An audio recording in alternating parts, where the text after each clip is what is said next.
Maybe let's talk a little bit now about your career here in LA. And, looking through your resume, and of course I knew a lot of this already, but, your list of credits is beyond impressive. Barbra Streisand, Shakira, Rod Stewart, Chicago, Natalie Cole, Diana Krall, Michael Bublé, Ray Charles, as well as a ton of TV work, The Simpsons, Family Guy, King of the Hill. Can you maybe talk a little bit about that aspect of your career, the success you've had, and how, what's your feeling about doing that type of work? Compose my thoughts here for a minute. I'm really grateful that I've been able to do that kind of work. You always feel really proud to come out of a great session where you got all these great musicians and the pitch and the time, and it's so well organized and everything is just so beautifully orchestrated, and working with these great arrangers and composers. I feel really lucky, and you always get this sense of, hey, somehow I'm chosen. There's not that many people that get to do this for a living, when you get to do something like that. And on the other hand, one of the things that, and this is probably a very common thing I'm about to say, is I spent all these years training to be a soloist and to express myself. So my first love is always to be able to play melodically, be heard, and do solo work, and teaching and expressing music and things like that. So when I think about the studio work, I'm really, really proud to be a part of it, and it's always great to do it. But on the other hand, it's also the day job part of my career kind of thing. I like to somewhat detach it. Like, you can't go into those kind of jobs expecting, hey, Bob, let me hear all that great stuff you've been working on, because you're not going to get a chance to do any of that. Right. You have to take your personality to a different place. You have to be almost unintelligent in a way. You just dumb yourself down. Here I am. What do you want me to play? And you just do it. And there's a definite skill to that, Yeah. But so you are pulling back inside yourself to play that kind of work, as you know. It's like, so there's pleasure in it, but it isn't the deep satisfaction you get from interacting and playing with guys. Not just from exposure, but just from the improvisational point of view with other guys. To me, that just gets me. That's the one thing that I'm still trying to cope with, that the Carnival of Venice gets way more hits than the jazz solos that I've done, because to me that's really, but playing a technically hard written thing seems to perk everybody's attention. I don't quite understand it. There's more coming. I got plenty more. I'm gonna do more. But I've always my first love was just sounding like Freddie Hubbard. Yeah. You know what I mean? So to me that was it. Well, I share those sentiments exactly, and it's a very good observation on what studio work is. Yes, absolutely. We're all grateful that we get an opportunity to do that work, and few people do. But from a creative standpoint and expressing yourself, that's not what you're not going to find it from that. That's not the job. You're a hired gun. You got to sit down, be quiet, and give them. I mean, you're there for a reason, because they know you're going to be able to cover anything that comes along, but not very often does too much come along. But they know they still want you there. So so you feel proud, and you do as good a job as you can, but you got to put all that other stuff down. You got to close the door on that just for a few hours. You know. I wanted to touch on your CD, No Laughing Matter, music of Steve Allen, which I think is a fantastic recording.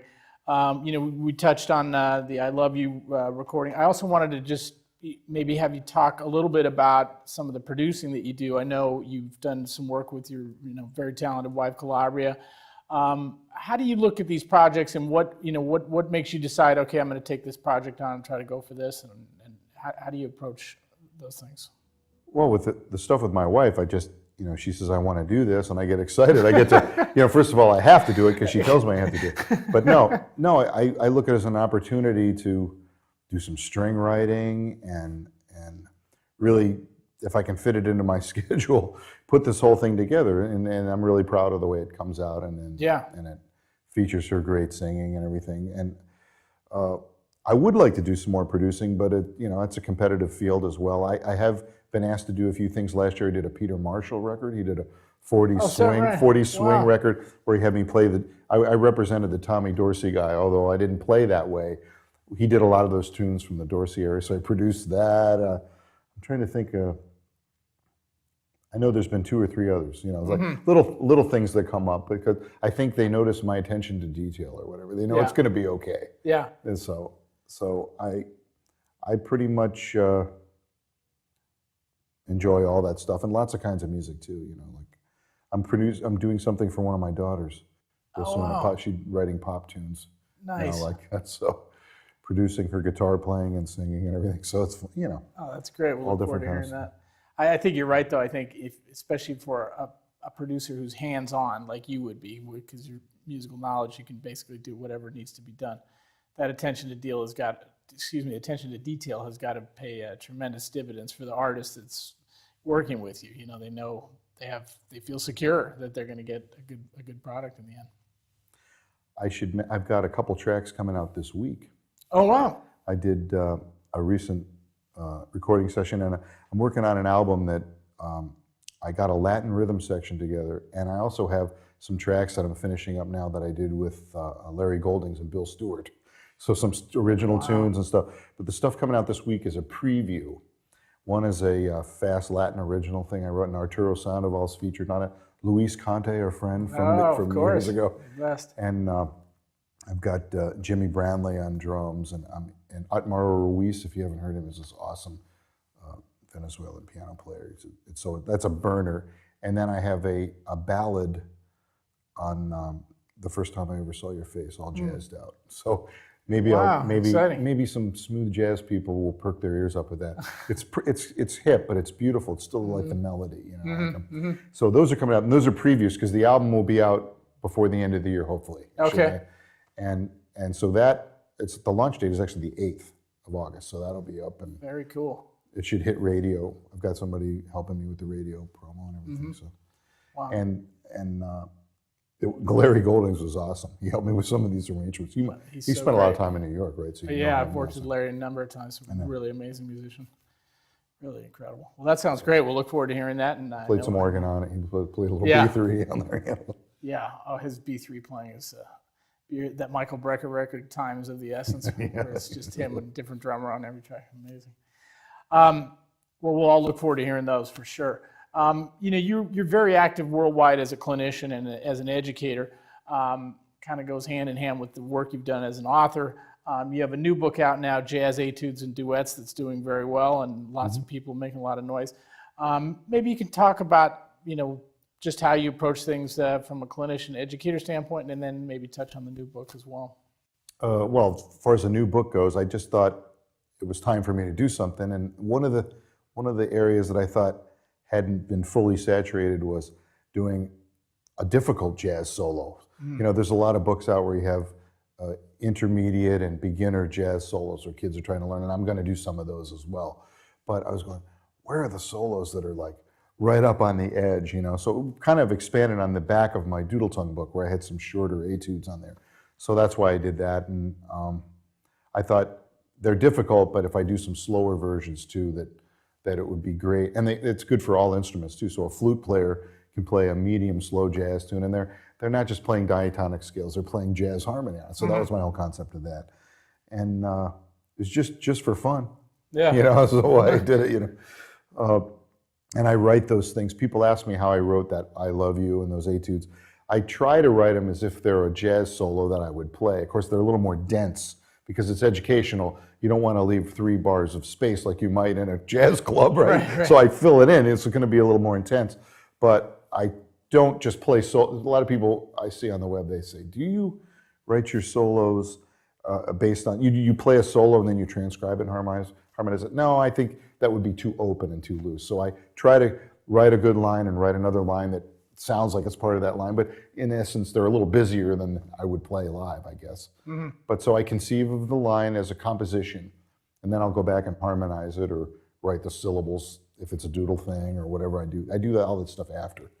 That's another point about doodle tonguing. It's like I spend so much time talking about it and analyzing it, but the truth is, when I play, I don't think about that stuff at all. I only think about it when I'm asked or presented with a problem like that. You just think of the music first, and these techniques all support it. You know? Right. So if anybody was wondering about that, you know, like I think that's and your musicianship, it comes through. You know, you don't sound like somebody who's just playing for flash. You're playing music that, and occasionally the virtuosity helps propel the music. You know. The hard thing is not to, you got to be careful not to overplay, right? That's one of the things that we all have to work on. Like, the great quotes from the masters is like, the space that you use is actually a very important part of the music. Right, It has to be right. there, It's like, Whatever that famous Miles quote was, but it's not what you play, it's what you leave out, or something along those lines. Maybe we'll shift gears here a little bit, and as we kind of wind down, we were talking before the interview started. I've certainly seen it in New York over the last 25 years, and in particular in the last 10 to 15 years. But I'm assuming there's been significant change here in the music business in LA since you got here in the mid 80s. Maybe you could maybe just give us your impression on the current state of the scene here in LA, and maybe where you see things going in the future.